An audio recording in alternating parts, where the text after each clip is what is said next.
Assalamualaikum warahmatullahi wabarakatuh. Hamdanillah usolli wa usallimu ala rasulillah Muhammad ibni Abdillah alladzi la nabiyya ba'dah. Wala haula wala quwata illa billah wa ba'd. Allahumma aftah masami'a qalbi li zikrika warzuqni ta'ataka wa ta'ata rasulika wa amalan bi kitabika.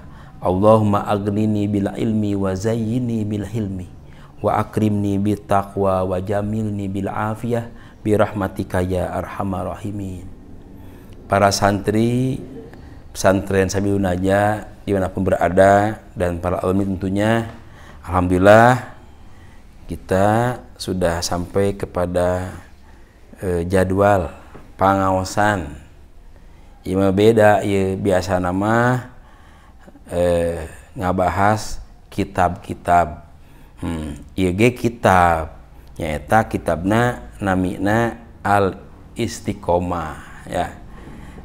Para santri ini kalian sudah belajar buku ini tentang dasar-dasar mengenai keislaman, keimanan dan ketauhidan. Maka waktu yang lalu kita membahas tentang al-imanu ma'rifatun bil qalbi wa qaulun bil lisani wa amalun bil arkani. Kemudian juga dibahas tentang sumber-sumber syariah, di mana ada di antaranya adalah ijtihad ya. Ada Quran, hadis, ijtihad. Ijtihad ini ya beragam ya, hanya menurut jumhur ulama ijtihad itu ada dua, al-ijma dan qiyas ya. Kemudian sudah kita membahas tentang qiyas, sekarang tentang ibadah secara gemblang, bahwa ibadah itu adalah harus benar-benar memang ada perintahnya. Dalam arti kita nggak boleh ibadah ini ngarang-ngarang. Kalaupun di dalam ibadah ada dua kategori ibadah, ada ibadah mahdoh dan ada ibadah ghairu mahdoh. Tapi pada prinsipnya ibadah itu harus datang dari syariat, datang dari Allah, dari Rasulullah. Sehingga kalau Allah tidak memerintahkannya, kita melakukannya. Peribahasa ulama hihi denganan lah. Ya, itu pun kalau bertentangan dengan syariat, itu yang nggak boleh. Kalau tidak bertentangan mah itu nggak apa-apa, selama itu memang minimal perilaku mubah. Mubah karena ibadah nanti masuk ke dalam kategori hadis yang sering kita dengarkan, bahwa amal duniawi jadi ibadah lantaran niat yang bagus. Sebaliknya amal ukhrawi juga jadi amal duniawi yang tidak berdirikan ibadah gara-gara tidak baik niatnya. Maka Rasul mengatakan innamal a'malu binniyati. Amal itu tergantung niatnya. Wa innama likulli imri'im ma nawa. Ketergantungan amal itu sah tidaknya kepada niatnya. Salat juga kalau nggak niat nggak jadi salatnya. Puasa nggak jadi puasanya. Ibadah haji nggak jadi ibadah hajinya. Maka semua amaliyah kalau niat ibadah insya Allah jadi ibadah. Dan amal-amal yang mahdoh sekalipun kalau nggak pakai niat pasti nggak jadi ibadah. Hanya kamuflase aja, kelihatannya seperti ibadah. Nah, kalau kita sudah masalah yang ibadah mahdoh pun juga tidak diniati, nggak kena apa itu niat. Apalagi ibadah yang ghairu mahdoh, yang kelihatannya memang amaliyah duniawiyah. Boro-boro niat ibadah, yang baru aja niat ibadah, maaf ya, zakat, puasa, itu tidak ada niat ibadah di sini. Apalagi kalau sudah niatnya lain lagi niatnya nih. Kita beramal ada maunya. Kita beramal punya latar belakangnya, apa aja kepentingannya. Maka berarti niat sudah salah. Jangankan yang ghairu mahdoh, yang mahdoh pun kalau niat seperti begitu nggak bakal jadi amal ibadah. Karena gara-gara niat yang tidak merenah, niatnya yang tidak sesuai, atau justru salah niatnya. Di sini ada Rasulullah dalam sebuah hadisnya mengatakan, man amila amalan laisa alaihi amaruna fahuwa radun. Barang siapa yang beramal yang bukan perintahku, fahuwa radun, maka amal itu ditolak oleh Allah. Contohnya, subuh ini karena masih segar, mentang-mentang segar, tambah aja subuh ini menjadi 4 begitu. Mentang-mentang karena aku masih segar bugar nih, baru bangun. Nah, nggak bisa. Umroh itu pakaiannya ihram, nggak usah pakai apa-apa lagi. Ihram 2 helai kain untuk bagian atas, untuk bagian bawahnya. Ngarang. Ini supaya lebih aman, kita buat aja cangcut gitu. Maaf, apa yang sejenis selempak tapi gak dijahit itu dikatakan aja biar aman. Ngarang itu. Perintahnya umroh itu, ihram itu pakainya sudah begitu. Kalau peribahasanya, andai-andai ya nih, umroh perintahnya, ihram perintahnya, nggak pakai apa-apa, laksanakan seperti begitu. Kita nggak usah mengada-ada. Selama nggak ada perintah dari Allah, dari Rasulullah, maka jangan kita membuat mengada-ada. Kenapa? Rodun, bahwa rodun. Jadi apa aturan dari Allah, laksanakannya seperti aturannya. Jangan begini. Loh ini kok masa ya? Kalau orang dapat warisan itu kok perempuan kenapa? 1 bagian kau laki, 2 bagian nih. Padahal laki dan perempuan sama-sama anaknya. Kok kenapa jadi beda bagiannya? Ini nggak adil nih. Udah. Ini sudah ngarang lagi nih. Ini akal-akalan. Nggak ngerti maksud Allah itu apa sih tujuannya. Nggak paham dia. Selama itu aturan dari Allah, pasti bakal mengandung kebaikan bagi umat, bagi hamba Allah, bagi manusia, pasti itu. Kalau kita akal-akalan, pasti. Akal kita akal ngarang. Loh, kok juga sama-sama anaknya, kenapa jadi beda bagiannya? Samakan aja, biar adil. Itu adil menurut dia kan. Menurut Allah nggak adil itu. Kita jangan ngarang. Allah mengatur demikian, itu sudah pasti Allah mempunyai tujuan dan akan mengandung hikmah yang positif, yang baik bagi orang yang melaksanakannya. Gak usah mengada-ada, dikira-kira, si gahana, kata siapa ini? Apalagi ilmu juga nggak ngerti, dikira-kira. Ibadah nggak bisa begitu. Harus sesuai dengan aturannya. Jadi ibadah kalau tidak diperintahkan oleh Allah, maka kita jangan sendirian. Sholat misalnya ditambah-tambah, duhur itu udah capek lah, kurangi aja jadi 3, nggak bisa. Tuh Allah sudah mengatur seperti begitu. Nah, jadi untuk ibadah pun kita harus tunduk kepada aturan Allah dan Rasulullah. Tidak boleh kita ngarang. Tentunya dalam hal ini ngarang dengan inisiatif yang bertentangan dengan aturan Allah. Itu yang tidak boleh. Ini ada Rasulullah juga berpesan, fa'alaikum bisunati wa sunati khulafai rasyidina al-mahdiyina min ba'di.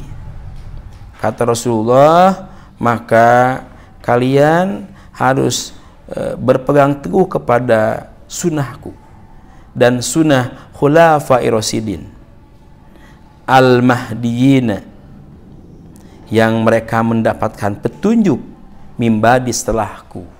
Jadi yang harus diikuti adalah sunnah-sunnah Rasul, kemudian juga sunnahnya khulafa'ur rasyidin yang mereka mendapatkan petunjuk dari Allah.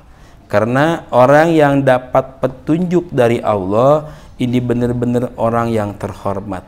Kenapa?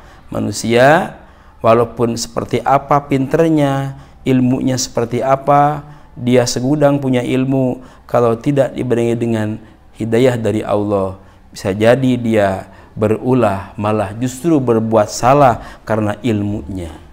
Maka beberapa tempo hari saya sampaikan, patah mengatakan, manizdada ilman lam yazdad hudan lam yazdad minallahi ila bu'dan Orang yang bertambah ilmunya tapi tidak bertambah hidayahnya dengan Allah bukanlah semakin dekat, malah dia semakin menjauh.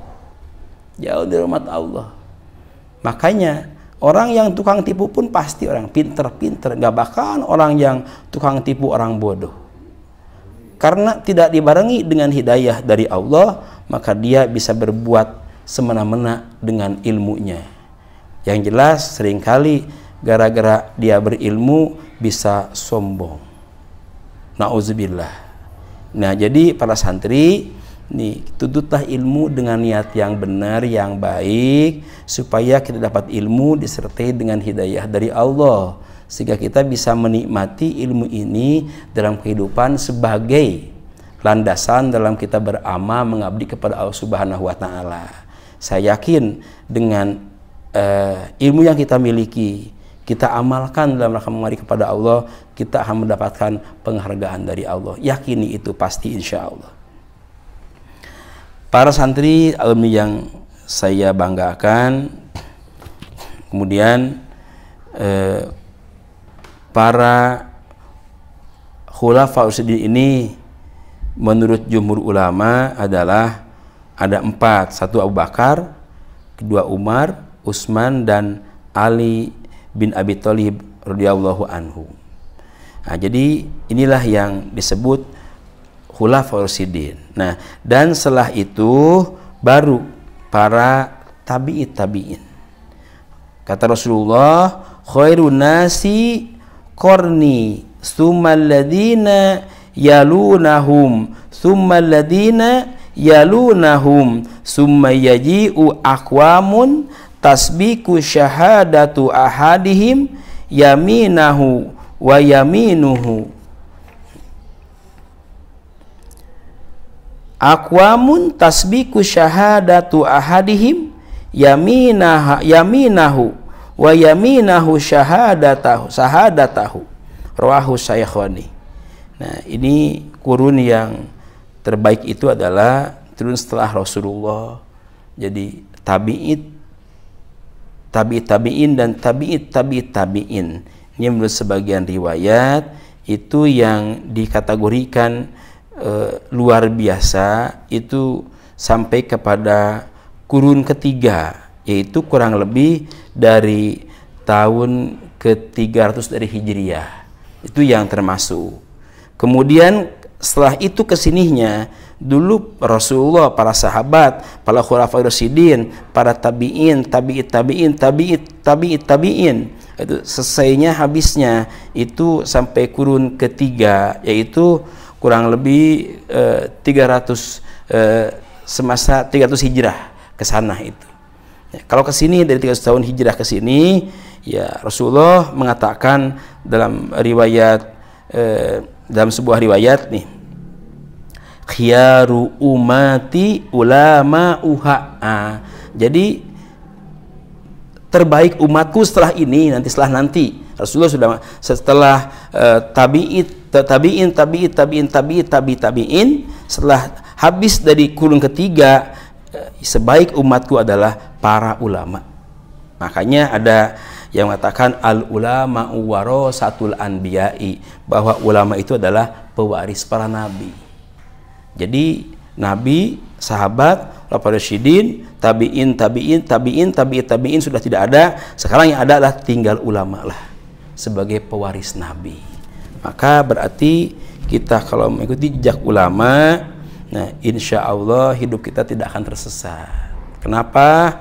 Mereka adalah orang-orang yang dipilih oleh Allah, diberi ilmu. Karena ilmu itu milik Allah, Allah itu maha suci, ilmunya pun juga suci, tidak Allah berikan kepada sembarangan orang, pasti orang-orang dipilih oleh Allah. Maka Allah memberikan ilmu kepada orang-orang yang dipilih oleh Allah bersama dengan hidayahnya. Maka umat ini bisa hidup berdampingan, damai, dan sekaligus bisa berbakti kepada Allah dengan ilmu-ilmu yang disampaikan oleh para ulama kita. Coba bayangkan, kita di Indonesia, jauh kita dari Mekah, jauh kita dari Madinah, jauh dari jejak para sahabat, para tabi'in. jauh sekali di Indonesia. Tapi kita yang begitu jauh dari tempat lahirnya Rasul, turunnya Al-Quran, lahirnya hadis-hadis di sana. Tapi kita di sini bisa baca Quran, bisa paham hadis-hadis, kita bisa mengerti tentang ibadah, bagaimana seharusnya kita sembahyang, sholat, bagaimana kita sholat, bagaimana kita zakat, bagaimana kita ibadah haji, bagaimana hidup ini supaya mendapatkan hidup Allah Ta'ala. Ini semua adalah dibawa oleh para ulama. Jadi dengan demikian, maka jelas Rasul mengatakan khiyarul umati ulama'uha, sebaik-baik umatku adalah para ulamanya. Maka kita bersyukur, alhamdulillah, berkat para ulama kita bisa melaksanakan ibadah kepada Allah, kita bisa baca Quran, kita bisa baca hadis, kita bisa sholat, kita bisa ibadah haji, kita bisa ibadah umroh, kita bisa paham tentang cara berwudu, kita bisa paham bagaimana caranya beribadah. Makanya kalau orang yang kepada ulama meremehkan, nanti itu urusan Allah Ta'ala, karena ini merupakan umat terbaik kata Rasulullah. Mudah-mudahan kita semuanya para santri, nah dari ilmu ulama inilah kita sekarang bisa menjadi orang yang beriman, alhamdulillah. Syariatnya, ayatnya Allah. Kita bisa orang yang paham, mungkin kita bisa mau ngaji pun ini berkat berkahnya para ulama-ulama di masa lalu, ya. Dulu ada Wali Songo di daerah Jawa, dan para ulama selanjutnya sampai sekarang, alhamdulillah. Dan mungkin itu bagian daripada pasaknya dunia ini. Saya yakin kalau gak ada ulama, dunia ini wah runtuh, nauzubillah, ya. Makanya lestarikanlah para ulama dengan kalian ngaji yang ikhlas, yang tulus. Semoga ketusan kalian, Allah memilih kalian menjadi orang-orang yang mendapatkan ilmunya Allah Subhanahu wa Ta'ala. Terima kasih. Semoga kita senantiasa mendapatkan lindungan Allah, taufik hidayah dan ridhonya. Ya, selama berada di rumah jangan lupa kebiasaan yang baik tolong diabadikan. Kan istiqomah bersama orang tua, bantu orang tua, berbuat baik kepada orang tua. Insya Allah hidup kita penuh berkah. Terima kasih. Alhamdulillahirabbil alamin ala kulli hali wa ni'mah. Subhanakallahumma rabbana bihamdika asyhadu alla ilaha illa anta wahdaka la syarika laka, astaghfiruka wa atubu ilaik. Wassalamualaikum warahmatullahi wabarakatuh.